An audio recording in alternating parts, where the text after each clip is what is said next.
అందరికీ నమస్కారం. Smart trade మంత్రాకి స్వాగతం. గైస్, మీలో చాలా మందికి స్టాక్ మార్కెట్ గురించి ఐడియా ఉండి ఉంటుంది. అండ్ తెలియని వాళ్ళ కోసం కొంచెం బ్రీఫ్ గా ఎక్స్ప్లెయిన్ చేస్తాను. What is stock market? అసలు స్టాక్ మార్కెట్ అంటే ఏంటి? ఫర్ ఎగ్జాంపుల్, ఏ అనే కంపెనీ ఉందనుకోండి. ఈ ఏ అనే కంపెనీ లోన్ కోసం బ్యాంక్ వెళ్లి లోన్ తీసుకున్నట్టయితే ఆ కంపెనీకి డిసడ్వాంటేజెస్ కొన్ని ఉంటాయన్నమాట. లైక్ బ్యాంక్ ఇంట్రెస్ట్ కట్టాలి, and in case company loss లో వచ్చినట్టయితే ఒకరే భరించాల్సి వస్తుంది అనమాట. అది కంపెనీ ఎండి ఓనర్ ఎవరైతే ఉంటారో వాళ్ళే భరించాలి. అండ్ ఇది కాకుండా కంపెనీ లాస్ వచ్చినా సరే బ్యాంక్ లోన్ అయితే ఖచ్చితంగా తీర్చాలి. ఇవన్నీ డిసడ్వాంటేజెస్ అన్నమాట. ఇలాంటి ప్రాబ్లమ్స్ నుండి సొల్యూషనే మనకి స్టాక్ మార్కెట్. అది ఎలానో ఇప్పుడు చూద్దాం.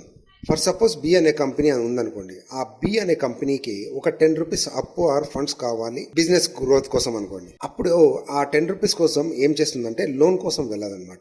ఎన్ఎస్సి ఆర్ బిఎస్సి లో లిస్టింగ్ చేస్తుంది. లిస్టింగ్ చేసిన తర్వాత ఆ 10 రూపీస్ ఏదైతే కావాలో దాన్ని 10 షేర్స్ గా డివైడ్ చేసి ఈచ్ షేర్ 1 రూపీగా అమ్ముతుంది అనమాట. అలా పెట్టడం వల్ల ఏమవుతుందంటే ఇన్వెస్టర్స్ అనేది ఆ 1 రూపీ ఇచ్చేసి ఆ షేర్ ఒక షేర్ ని అనేది తీసుకోవడం జరుగుతుంది. దీనివల్ల ఏమవుతుందంటే రిస్క్ అనేది డైవర్సిఫై అవుతుంది అనమాట. కంపెనీ బికి వితౌట్ ఇంట్రెస్ట్ ఫండ్స్ కూడా రైజ్ అయిపోవడం జరుగుతుంది. అండ్ ఇన్వెస్టర్స్ కూడా రిస్క్ అనేది డైవర్సిఫై అవడం వల్ల పెద్ద ఇష్యూ ఉండదు అనమాట. అండ్ ఈ రిస్క్ అనేది డైవర్సిఫై అవ్వడం వల్ల బి అనే కంపెనీకి ఎక్కువగా నష్టం అనేది ఉండదు. సింపుల్ గా చెప్పాలంటే బి అనే కంపెనీ ప్రాఫిట్స్ లో ఉన్నట్టయితే ఇన్వెస్టర్స్ కూడా ప్రాఫిట్ లో ఉంటారు. బి అనే కంపెనీ లాస్ లో ఉన్నట్టయితే ఇన్వెస్టర్స్ కూడా లాస్ లో ఉంటారు అనమాట. ఇక్కడ ఇన్వెస్టర్స్ కి అడ్వాంటేజ్ ఏంటంటే ఆల్రెడీ ఎస్టాబ్లిష్ అయిన మంచి కంపెనీలు మనం సెలెక్ట్ చేసుకుని అందులో మనం స్టాక్స్ తీసుకోవచ్చు అనమాట. అలానే ఇన్వెస్టర్స్ కి కంపెనీ పైన ఎటువంటి హక్కు ఉండదు. వాళ్ళు కేవలం స్టాక్స్ ని కొనడం అమ్మడం మాత్రమే చేయగలుగుతారు. అండ్ మనకు రాబోయే వీడియోస్ లలో లాంగ్ టర్మ్ ఇన్వెస్ట్మెంట్స్ అంటే ఏంటి, షార్ట్ టర్మ్ ఇన్వెస్ట్మెంట్స్ అంటే ఏంటి,